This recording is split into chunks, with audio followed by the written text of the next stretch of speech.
Hello and welcome to Dave's Delightful Dishes. As always, I'm Dave and it's a delight to have you here in my kitchen today. And today we're going to do prosciutto stuffed chicken breasts, which is quick. It should be pretty easy. You get to use a meat mallet. It's a great time for everybody, all in all. So we're going to kind of jump right into this.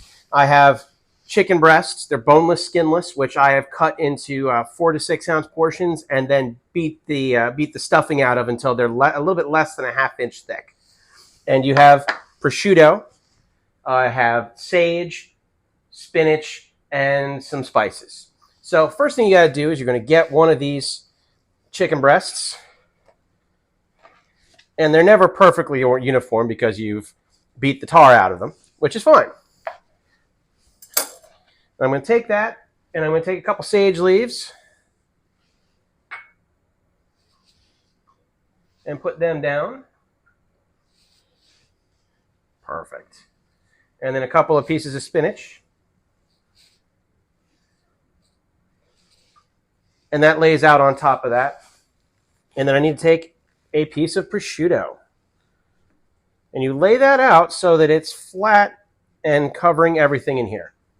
And now I'm going to take this tag end and bring it over, and I'm going to give it a roll.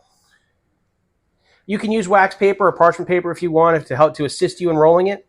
But, I mean, when I'm on a nice clean cutting board, I generally don't have a problem.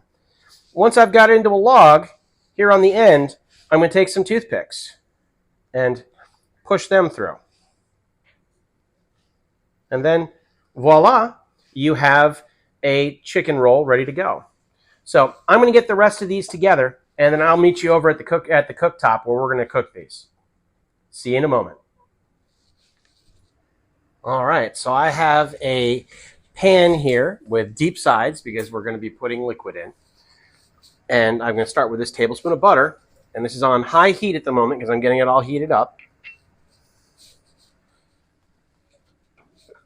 And we're going to take that tablespoon of butter that we have here and get that melting. And I'm also going to add in just a little bit of olive oil. And if while I'm cooking the chicken it feels like it needs more, I can always add more because I don't want anything sticking. I want to keep it, like wet in the pan so that there's so the chicken will cook but not be stuck. Because a dry pan and raw chicken or raw meat of almost any kind, I think you'll find that it doesn't work great.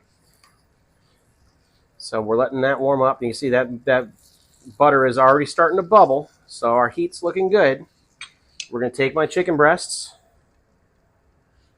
and we're going to lay them with the loose side down.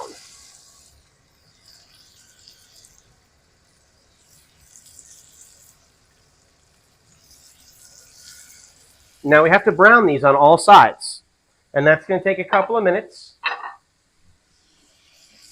I would say probably about 2 to 3. And once these are all brown, we will be back with you. Okay, it's been about 3 to 4 minutes. Yeah, probably about 4 minutes. And this is coming along real nice. I've got browning on all sides. Obviously, it's not going to be cooked all the way through, but that's fine because we're not looking for that. But now I'm going to add my ½ cup of white wine.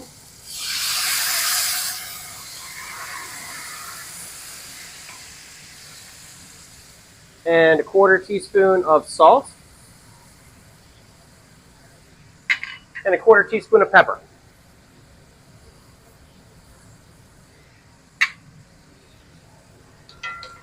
I'm going to try to get some of these brown bits up. And I got to slap a lid on this. And we're going to get it to, see, it's nicely simmering, so we're going to keep it at simmer. I'm going to put a lid on this. And it's going to go for 8 to 10 minutes. All right, so it's been 8 minutes, and this should be cooked all the way through now. We take them off, and they're looking really good, but you can't take looks for granted. So what you need is an instant read thermometer, which you're going to poke into the middle, and let me turn these all the way to low. You want to poke that into the middle so you can see what temperature they are. And we're looking for 165 degrees right in the middle.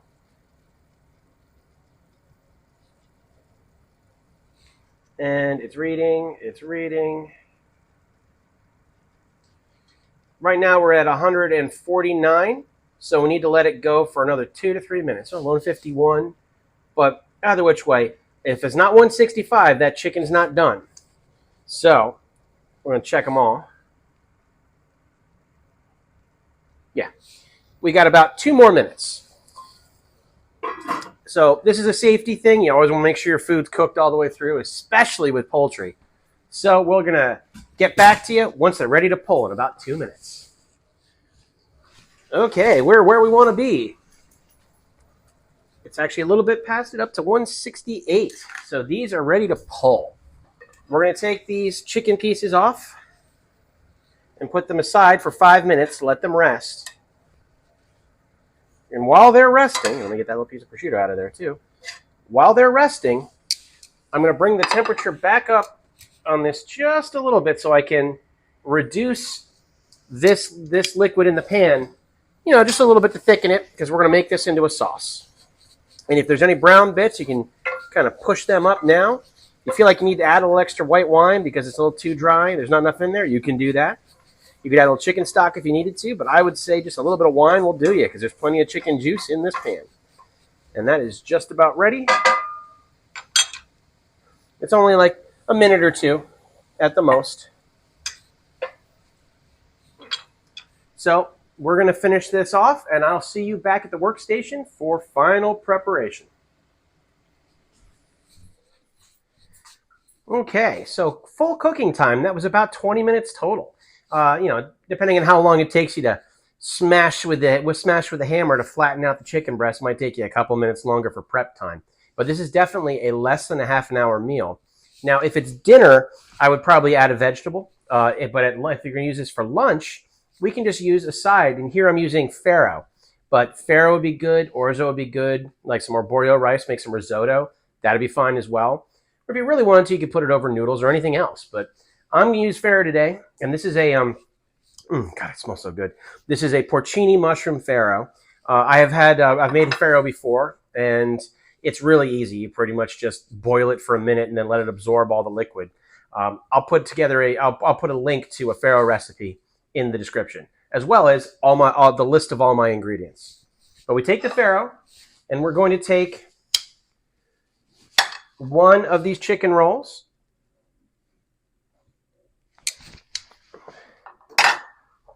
And I'm taking some of that sauce that I created,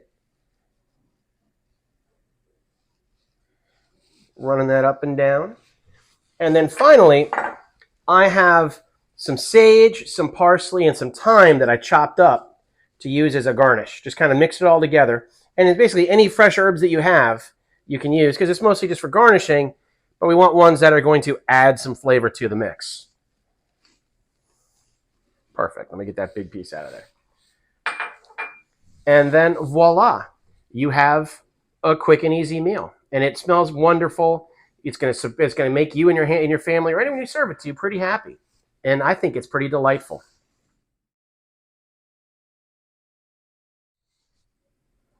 Now, I hope you've enjoyed seeing this, and I hope you try this at home. And if you are going to try it at home, let me know how you did. Leave me a comment, send me a message. If you haven't already, hit like and subscribe. Hit that bell so you can find out when I'm putting all my new things out. And keep an eye out for upcoming episodes in the future. There's a lot of new and interesting stuff coming up.